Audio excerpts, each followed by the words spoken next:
आदाब नाजरीन, मिले डाइजेस्ट में आपका इस्तकबाल है। मैं मुबारक उमरी। आज के इस खुसूसी मुलाकात में एक बड़े ही ख़ास मेहमान और बड़े ही इंटरेस्टिंग स्टूडेंट लीडर हमारे साथ यहाँ पर मौजूद हैं स्टूडियो में। इनका नाम है MS साजिद और ये स्टूडेंट हैं, JNU में PhD कर रहे हैं और साथ ही ये हिंदुस्तान में हमेशा कंट्रोवर्सी का शिकार रहने वाली CFI campus front of India, इसके ये नेशनल प्रेसिडेंट हैं। तो MS साजिद साहब, आपका मिली डाइजेस्ट में इस्तकबाल है। हम आपका शुक्रिया अदा करते हैं कि आपने मिली डाइजेस्ट को अपना टाइम दिया और यहाँ पर आए हमसे बात करने के लिए। तो सबसे पहले हम जानना चाहेंगे, स्टूडेंट जो ऑर्गेनाइजेशंस हैं वो खामोश हो गए हैं। जब भी गवर्नमेंट का एजुटेशन की जब बात आती है तो सारे लोग नेशनल लेवल पर लोग जो है स्टूडेंट्स को देखते हैं। तो क्या बात है कि पिछले कुछ दिनों से स्टूडेंट ऑर्गेनाइजेशन एक्टिव नहीं नजर आ रहे हैं? एग्जाम चल रही है या फिर न्यूज़ देखना बंद कर दिया है? नहीं, देखिए, स्टूडेंट्स ऑर्गेनाइजेशन जैसे आप बताया कि इंटरनेशनल लेवल पे, ग्लोबली लेवल पे हिस्टोरिकली देखेंगे तो बहुत बड़ा रोल है। तो वो रोल है कि इंडिया में भी स्टूडेंट्स ऑर्गेनाइजेशन वो रोल निभाना कर रहे हैं अभी जी। अभी पिछले 7-8 साल से, स्पेशली बीजेपी पावर में आने के बाद जी। ये खाली स्टूडेंट्स का नहीं है, जितना भी इख्तिलाफ वॉइस है वो दबाने के लिए गवर्नमेंट कोशिश कर रहे हैं। जी। जो स्टूडेंट्स ऐसा नहीं है खामोश बैठा नहीं है, लेकिन स्टूडेंट्स हर चीज़ में सामने आए हैं। जैसे हमको पता है हिस्टोरिकल इशू CA में स्टूडेंट सबसे आगे थे, स्टूडेंट्स ने चलाया था वो पूरा। लेकिन खरीब में जो इश्यूज हमारे सामने आए हैं, एग्जांपल आप कर्नाटका में हिजाब का मसला ले लें और कर्नाटका में कितने ऐसे इश्यूज पर मर्डर्स हुए हैं। तो ऐसे इश्यूज पर कहाँ पर भी हमें स्टूडेंट्स देखने को, कोई भी ऑर्गेनाइजेशन स्टूडेंट्स की इसमें आगे आती नजर नहीं आ रही। नहीं, ऐसा टोटली हमको एक जनरल चीज़ ऐसा नहीं बता सकते कि स्टूडेंट्स आया नहीं बोल के। स्टूडेंट्स आते हैं, फिर भी कुछ चीज़ों में जो पॉलिटिकल इंटरेस्ट के वजह से बहुत सारे चीज़ों में सेलेक्टिव साइलेंस स्टूडेंट्स ऑर्गेनाइजेशन में है। लेकिन वो पूरा सेलेक्टिव साइलेंस, स्पेशली हमको मैं कह सकता हूँ कि जो मुसलमान के इश्यूज या दलित का इश्यूज में चंद स्टूडेंट्स ऑर्गेनाइजेशंस वो खामोश होते हैं। तो वही साइलेंट सिचुएशन में स्टूडेंट्स क्यों हैं, यही जानना चाहते हैं। कि इसका मतलब ये हुआ कि एग्जाम्स चल रहे होंगे तो स्टूडेंट्स अपने पढ़ाई में बिजी नहीं नहीं, वो एक जनरल पॉलिटिक्स का इशू इंडिया में है, इधर है जी। कि वो जो 100 सालों से लेके जितना भी कैंपेन मुसलमान के खिलाफ, इस्लाम के खिलाफ या ऐसा माइनॉरिटी के खिलाफ इंडिया में जो RSS जैसा ऑर्गेनाइजेशन चल रहे थे, उसका एक नतीजा अभी नज़र में आ रहा है। अच्छा। जो जितना भी चीज़ नाइंसाफ़ी के खिलाफ, स्पेशली मुसलमान रिलेटेड इशू है, तो हम बोलेंगे तो हम टारगेट कर सकते हो जाएगा और टारगेट रेडिकल जैसा बन सकते हैं बोल के एक डर कुछ ऑर्गेनाइजेशन के अंदर है। इसलिए कुछ ऑर्गेनाइजेशन छुपा है, लेकिन बाकी बहुत सारे ऑर्गेनाइजेशन, प्रोग्रेसिव ऑर्गेनाइजेशन सबसे आगे। लेकिन बहुत सारे दूसरे स्टूडेंट ऑर्गेनाइजेशंस हैं, जैसे कि आप भी JNU के स्टूडेंट हैं, वहाँ का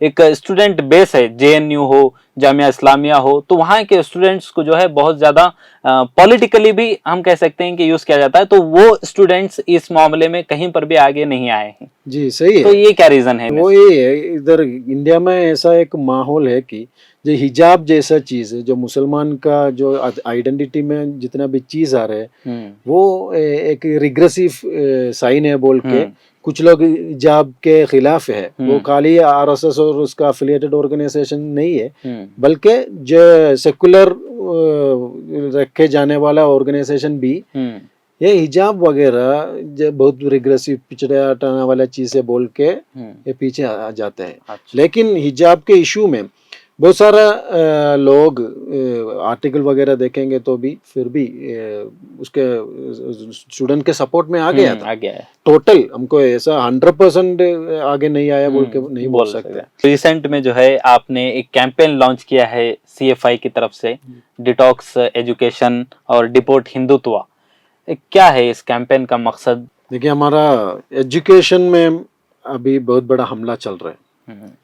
एजुकेशन देखेंगे तो जो 2020 में NEP जो इंट्रोड्यूस किया है गवर्नमेंट, उसके बाद से लेके उससे पहले से भी एजुकेशन में जो हमारे कॉन्स्टिट्यूशन का एक विजन है एजुकेशन के ऊपर, वही है कि सेकुलर एजुकेशन होना है। एजुकेशन का नतीजा ये होना है कि स्टूडेंट्स एक साइंटिफिक टेम्पर डेवलप करना है उसके अंदर, और कॉन्स्टिट्यूशनल वैल्यूज बिल्डअप करना है बोल के एक विजन है कॉन्स्टिट्यूशन में।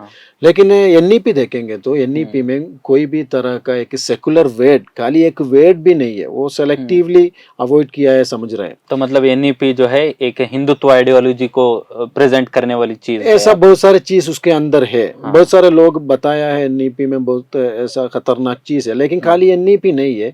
अभी का मामला थोड़ा अलग बड़ा हो गया है कि पूरे के पूरा नेशनल टेक्स्ट बुक्स और एजुकेशन रिलेटेड जितना भी बॉडीज है, एनसीईआरटी, सीबीएसई जैसा स्टेट बॉडीज में जो गवर्नमेंट का एक पॉलिसी अभी चला रहे कि गवर्नमेंट टेक्स्ट बुक से जितना भी चीज आरएसएस ना पसंद है वो निकालने के लिए कोशिश कर रहे हैं। फॉर एग्जाम्पल गांधी जी और अंबेडकर, भगत सिंह जैसा बहुत सारे, इधर कर्नाटका में भी कुवम जैसा, बसवन्ना जैसा लोगों से इस टेक्स्ट बुक से निकाल रहे हैं। इसके जगह में कौन आ रहे हैं वो देखना है। केबी हेडगेवार जैसा सबसे बड़ा टेररिस्ट ऑर्गेनाइजेशन पैदा किया, वो केबी हेडगेवार, सावरकर जैसा जो जितना भी मजाक कहानी है ये सब इधर ला रहे। और इसके बड़ा दूसरा एक चीज है, अभी एक नेशनल करिकुलम फ्रेमवर्क जो एनईपी में है, एक एनसीएफ बोल के नेशनल करिकुलम फ्रेमवर्क बोलेंगे तो हमारा फ्यूचर में जितना भी टेक्स्ट बुक इधर इंडिया में होना है वो उसका गाइडलाइंस बनाने के लिए, थीमेटिक पेपर्स बनाने के लिए 25 ग्रुप को बनाया था। एनसीईआरटी सेटअप किया था। अच्छा। जो अभी एक रिपोर्ट में आया, ये 25 ग्रुप में 24 ग्रुप का लोग पूरा आरएसएस का लोग है। 24 आरएसएस बोलेंगे तो ये बीवीपी का ऑफिस बेयरर्स और वनवासी कल्याण जैसा आरएसएस का जितना भी एफिलिएटेड ऑर्गेनाइजेशन उनका लीडर्स इसी 24 ग्रुप में है। एक ग्रुप बैठ के हमारा फ्यूचर टेक्स्ट बुक के बारे में पेपर बना रहे, इसी से टेक्स्ट बुक आने वाला है। स्टूडेंट का जो माइंडसेट है वो बिल्कुल चेंज करने का, नैरेटिव बनाने का एक काम कर रहा है। उनका एक पॉलिसी है स्टूडेंट्स को अपना छोटे उम्र में पकड़ना है बोल के। एक फैसिस्ट जर्मनी में जो हिटलर किया वो सेम आइडियोलॉजी इधर भी इम्प्लीमेंट करने की कोशिश कर रहे हैं। तो ये सब बड़ा बड़ा इश्यूज और unscientific, illogic, myth text book में इसके जगह में ये लोग इम्प्लीमेंट कर रहे हैं। तो ये हमारा कॉन्स्टिट्यूशन का खिलाफ है, हमारा जो एजुकेशन का जो कॉन्स्टिट्यूशन का विजन के खिलाफ है। तो हमारा जो फ्यूचर जनरेशन और मतलब हमारे देश फ्यूचर इंडिया का सबसे बड़ा एक हमला आने वाला है, ये रोकना है। अच्छा। इसी रोकने के लिए ये एक चर्चा बनाने के लिए हम डिटॉक्स एजुकेशन बोल के, मतलब एजुकेशन टॉक्सिफाई से निकालना है, डिटॉक्स करना है।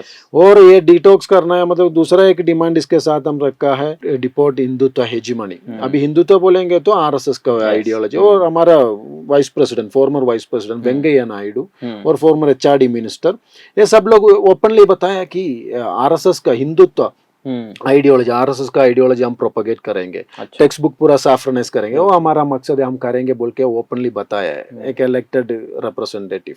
तो ऐसा एक हालत हमारे कभी भी इससे पहले हुआ नहीं है।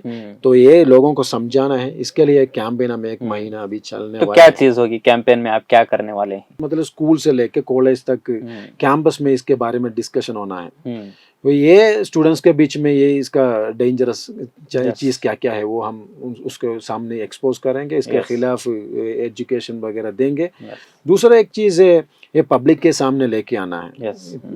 जो लोग गवर्नमेंट को इलेक्ट किया है वो लोग इसके बारे में जानना चाहिए। तो एक खास पार्टी या फिर एक खास ऑर्गेनाइजेशन का नैरेटिव बिल्ड करने के लिए स्टूडेंट्स को, स्कूल्स को टारगेट करके जो चीज की जा रही है उसका अगेंस्ट में आपका एक कैंपेन रहेगा उस तरह से। जब भी सीएफआई का कैंपेन की जब बात आती है, स्टूडेंट्स बिल्कुल एग्रेसिवली बिहेव करते हैं और उसके ताल्लुक से जो है नेशनल लेवल पर भी जो है सीएफआई को टारगेट किया जाता है मीडिया के जरिए से।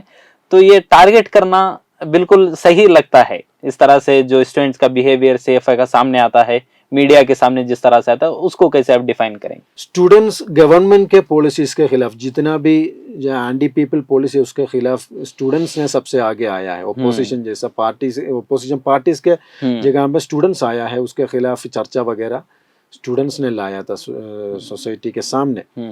तो वो हर जगह पे जैसा ये अथॉरिटेरियन गवर्नमेंट जैसा लोग हर जगह पे है, चाइना में है, पुराना हिस्ट्री में देखेंगे तो जर्मनी और कहीं पे भी स्टूडेंट्स के खिलाफ गवर्नमेंट आया है, उसके दबाने के लिए कोशिश किया है। और जो जितना भी स्टूडेंट्स ग्रुप है वो गवर्नमेंट के खिलाफ बात कर रहे हैं बोल के रेडिकल जैसा टैग लगाया है। तो ये प्रोसेस अभी इंडिया में भी चल रहा है। इधर एक मतलब अथॉरिटेरियन गवर्नमेंट अभी बन गया है, जितना भी ओपोजिशन पार्टी। लेकिन यहाँ देखते हैं कि जिस तरह आप जो है डिफाइन कर रहे हैं कि स्टूडेंट्स अगेंस्ट में आते हैं वो रेडिकलाइज नहीं होते, लेकिन हाथरस केस में हमने देखा कि कैंपस के एक स्टूडेंट अरेस्ट हुए हैं।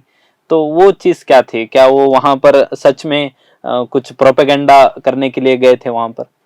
नहीं, हाथरस चीज का जो इशू उससे पहले से हम थोड़ा देखना है। हाथरस ये इशू कब से हुआ है? हाथरस में एक दलित गर्ल बहुत ब्रूटली रेप हुआ है उनके ऊपर। वो रेप इनकार करने के लिए, मतलब ऐसा रेप नहीं हुआ है बोल के पुलिस का एक रिपोर्ट आया है, एफआईआर नहीं बनाया है। वो इसी में BJP government, UP government specially सबसे डिफेंस में आ गया है। और पुलिस का जो इनह्यूमन एटीट्यूड है ना, वो केस में वो जितना भी वो उन लोगों का तरीका बहुत बड़ा क्रिटिसिज्म में आ गया है। इंटरनेशनल मीडिया पे इंडिया का फेस बहुत बुरा हो गया है। वो सिचुएशन हम समझना है। ये लेके students as a student organization हम लोग क्या सोचा है, उधर एक ना इंसाफी हुआ है। वो ना इंसाफी में जो फैमिली को जाके, वो दलित के फैमिली के जगह जाके उनको हमारा सपोर्ट, सोलिडारिटी देना है, इंसाफ फाइटिंग करने के लिए उनको हमारा जितना भी मॉरल सपोर्ट दे सकते वो देने के लिए गया है। लेकिन ये लोग हाथरस भी नहीं पहुंचा है।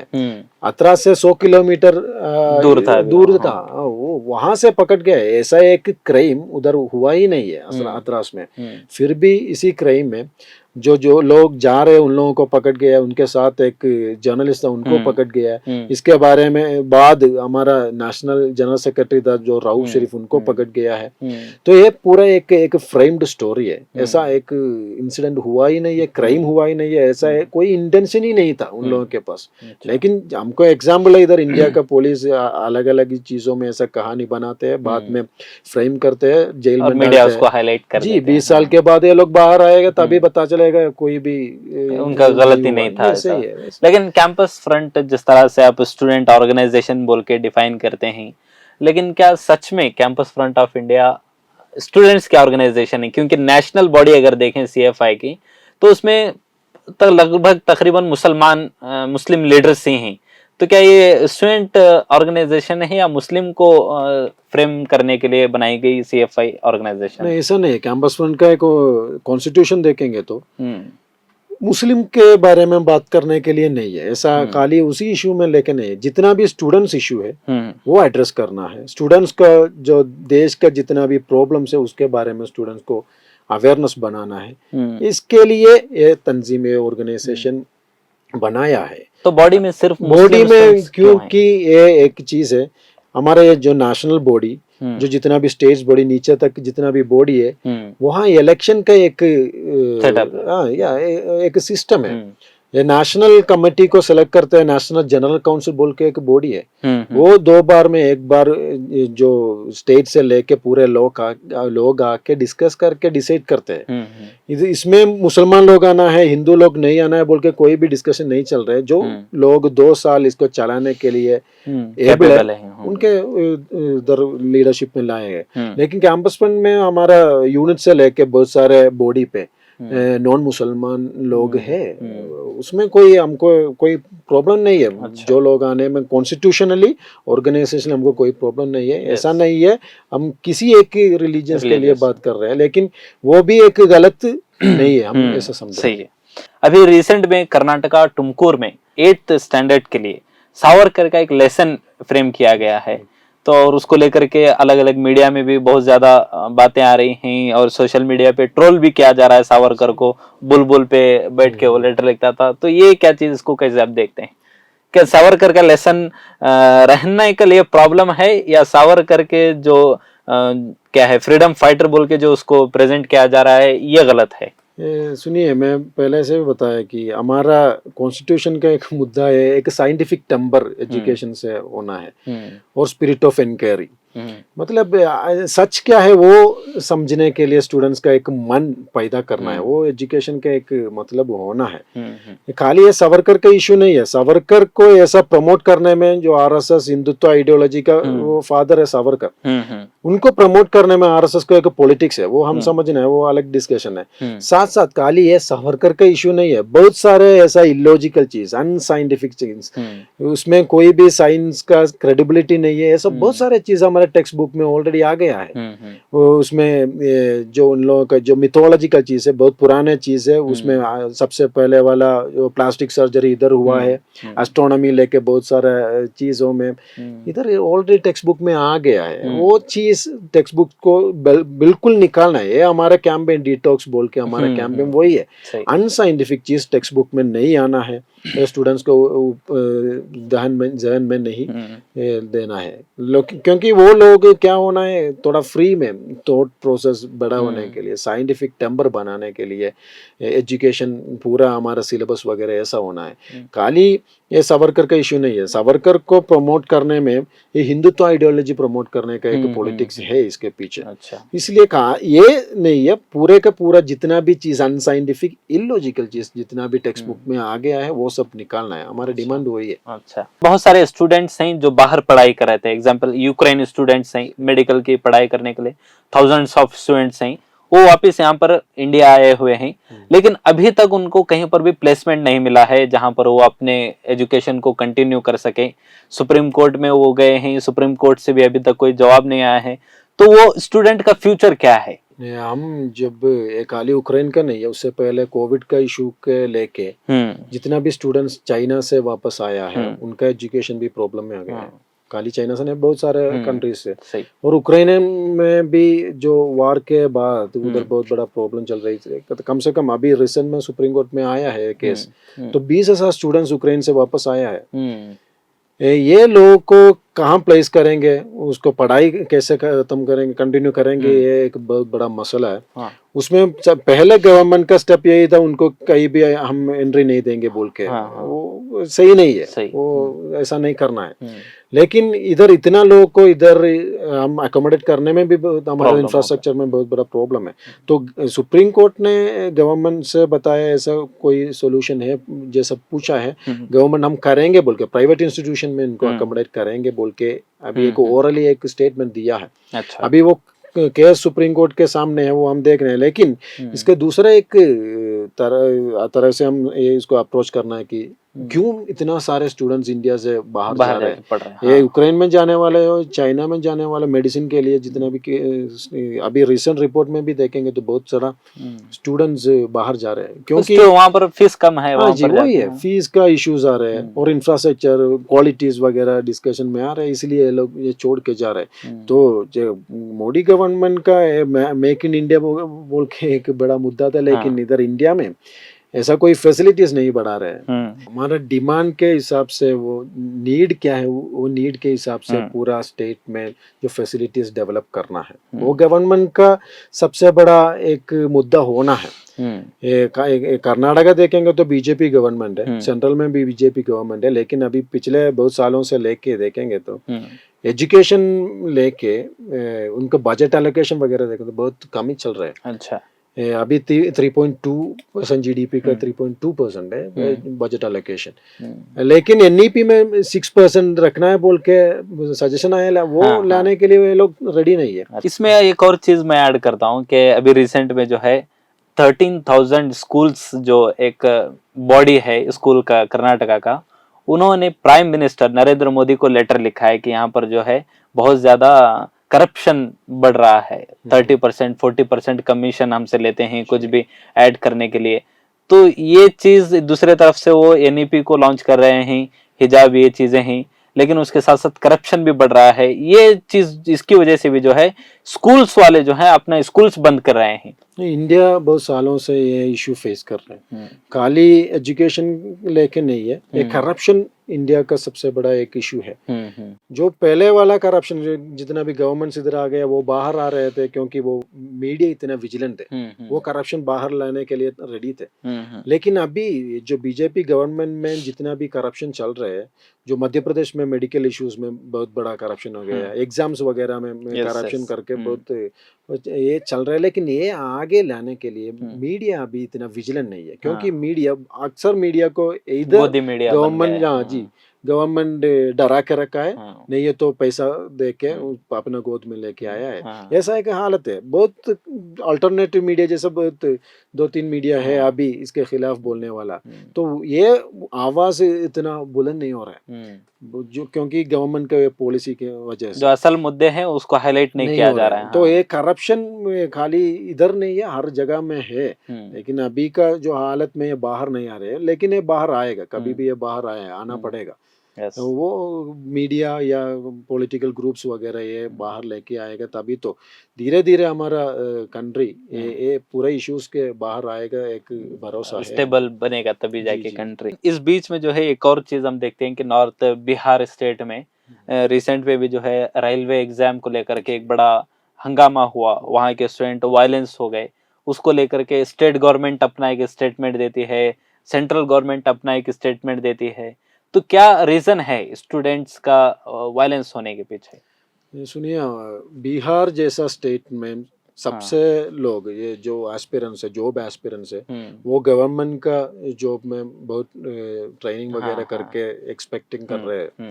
अभी रिसेंट रेलवे इशू में देखेंगे तो वो नंबर बहुत बड़ा है, कम से कम 10 लाख स्टूडेंट्स ने रेलवे में एग्जाम करने के लिए तैयार होने वाला है। वो अप्लाई किया 35,000 से ज्यादा है पोस्ट जॉब है, उसमें जो वैकेंसी है उसमें 10 लाख पीपल है अभी। अच्छा, तो इतना बड़ा नंबर्स लोग अप्लाई करके एग्जाम लिखने के लिए आने का टाइम क्या हो रहा है, उधर जो बहुत बड़ा गड़बड़ चल रहा है, एग्जाम जो नहीं लिखते उसको वो पास हो रहे हैं, ऐसा बहुत सारे करप्शन इसके पीछे भी है। तो ये इश्यूज स्टूडेंट्स को बहुत बड़ा नाराज करने वाला चीज है। साथ साथ हमारा जो एम्प्लॉयमेंट रेट देखेंगे तो देश का अभी लास्ट दिसंबर का 8% तक बढ़ गया है, मतलब 2020 से लेके 7% और भी ज्यादा बढ़ गया, अनएम्प्लॉयमेंट ज्यादा हुआ है। पूरा अभी आजादी इंडिया में देखेंगे तो आजादी के बाद अभी तक 75 अनएम्प्लॉयमेंट बढ़ रहा है। तो नरेंद्र मोदी ने कहा पकौड़े तलो, वो भी एक जॉब है, वो बिल्कुल क्या स्टेटमेंट दे रहे हैं। लेकिन अनएम्प्लॉयमेंट को हम फेस करने में, वो हटाने के लिए क्या पॉलिसी, वो नहीं है। ये इश्यूज लेके टैकल करने की चीज कोई पॉलिसी नहीं है हमारे पास, इसलिए जॉब लोग जल्दी जल्दी वायलेंट होने के चांस है। वो एक अनएम्प्लॉयमेंट का इशू नहीं है, ये इशू अलग अलग चीजों में कनेक्ट होते हैं। वो हमारा देश का सबसे बड़ा प्रॉब्लम जैसा बनने वाला है। अग्निपथ स्कीम वो क्या चीज है? वो एक गवर्नमेंट की तरफ से दी जाने वाली एक जॉब बोल सकते हैं कि गवर्नमेंट जॉब दे रही है, उसमें भी स्टूडेंट्स एग्रेसिव होने की क्या बात है? इसमें दो चीज है। एक है हम अग्निपथ के टाइम कैंपस फ्रंट ने एक स्टेटमेंट दिया है, और अग्निपथ हमारा देश का सबसे खतरनाक चीज आने वाला है, इसलिए वो हटाना है बोल के हमने ऑलरेडी स्टेटमेंट दिया था। इसमें एक चीज है, ये अनएम्प्लॉयमेंट का इशू उधर भी है। जो लोग आर्मी वगैरह में ज्वाइन करने के लिए तैयार होने वाले लोग हैं, ये लोग को जॉब नहीं मिलने वाले। 3 लोग कुछ पकौड़ा जैसे चीज दे के बाकी उनको जॉब से बाहर निकालने के लिए एक प्रोजेक्ट है, उसमें वो चीज है। दूसरा एक चीज है, ये अग्निपथ में असल में अग्निपथ आरएसएस का जो बहुत पुराना एक प्लान है कि इस सोसाइटी को उनको आर्मी ट्रेनिंग देके एक मिलिटराइज्ड सोसाइटी बनना है, वो आरएसएस का एक एजेंडा है। जो केबी हेडगेवार का 1919 में केबी हेडगेवार ये उसका ये ख्वाब ये बोल रहे हैं, हमारा ये हिंदू सोसाइटी को ऐसा एक सोसाइटी बनाना है बोल के 1919 में बोला है ऑलरेडी। तो ये आरएसएस का एक प्लान है, एक मिलिटराइज्ड सोसाइटी बनना है। देखिए 3-4 साल आर्मी में आर्मी का ट्रेनिंग मिलने वाला लोग, उसके बाद बाहर आ रहे हैं, उसको जॉब नहीं मिल रहा है। हाँ। लेकिन ये बहुत बड़ा सब मिलिटराइज्ड लोग है, मिलिट्री, तो ये ट्रेंड लोग है या ट्रेंड है। इधर ऑलरेडी इंडिया में एक डिस्कशन है इंटरनेशनल लेवल पे, इंडिया में मुसलमान लोग एक जेनोसाइड का करीब में है। हाँ, यस। तो ये चीज ये मिलिटराइज्ड सोसाइटी के साथ शामिल होके उधर बहुत बड़ा एक इशू आने का चांस भी है, ये समझना है। इसलिए कैंपस फ्रंट पहले से बताया, बहुत सारे लोग, इवन आर्मी का लोग ऑफिशियल्स ने कहा था ये हमको अच्छा नहीं है, लायक नहीं है, ये वापस लाना है बोल के गवर्नमेंट से डिमांड ये किया है। आप लोग बोल रहे हैं और थोड़े और 2-3 ऑर्गेनाइजेशंस हैं जो जिनको भी मीडिया रेडिकल बोलती है कि ये भी रेडिकल लोग हैं। तो उन लोगों का कहना है कि ये जो अग्निपथ स्कीम है वो एक लोगों को तैयार करके आरएसएस अपना एजेंडा पूरा कर रहा है। ये एक बात है कि सारे लोग इसको नहीं बोलते हैं, सिर्फ 2-3 ऑर्गेनाइजेशन इसको बोलते हैं। और दूसरा, मिनिस्टर्स के बयान आते हैं कि स्टूडेंट्स ने जो है अग्निपथ स्कीम को समझा नहीं है, इसके बहुत फायदे हैं।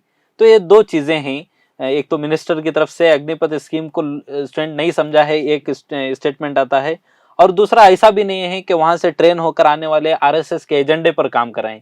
ये 2-3 ऑर्गेनाइजेशन ही कह रहे हैं, ऐसा थोड़ी रियलिटी है इसका। नहीं, ऐसे अक्सर चीज़ों में जो मैंने बताया, गवर्नमेंट का खिलाफ जितना भी रिग्रेसिव पॉलिसी है उसके खिलाफ बोलने वाला अभी कम हो रहे हैं देश में, क्योंकि जो इसके खिलाफ बोलते हैं उनको क्या है, दबाने के लिए जेल में डाल रहे हैं, ईडी को भेज रहे हैं, एनआईए भेज रहे हैं। ऐसा कोई इंटिमिडेशन पॉलिटिक्स देश में बहुत सारा एजेंसीज काम हो गया है।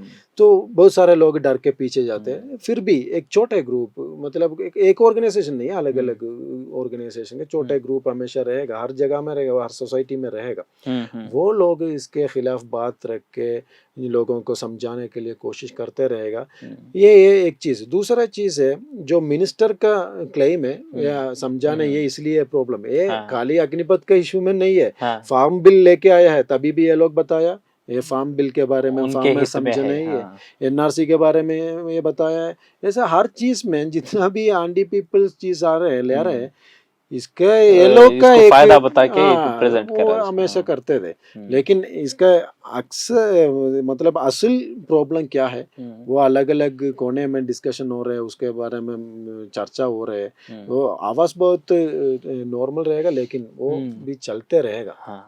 अगर आपने चैनल को सब्सक्राइब नहीं किया है तो जरूर सब्सक्राइब करें, बेल आइकन भी प्रेस करें ताकि खबरें आप तक बर वक्त पहुंच सकें। मजीद अपडेट्स के लिए आप व्हाट्सएप ग्रुप भी ज्वाइन कर सकते हैं, लिंक डिस्क्रिप्शन में मौजूद है।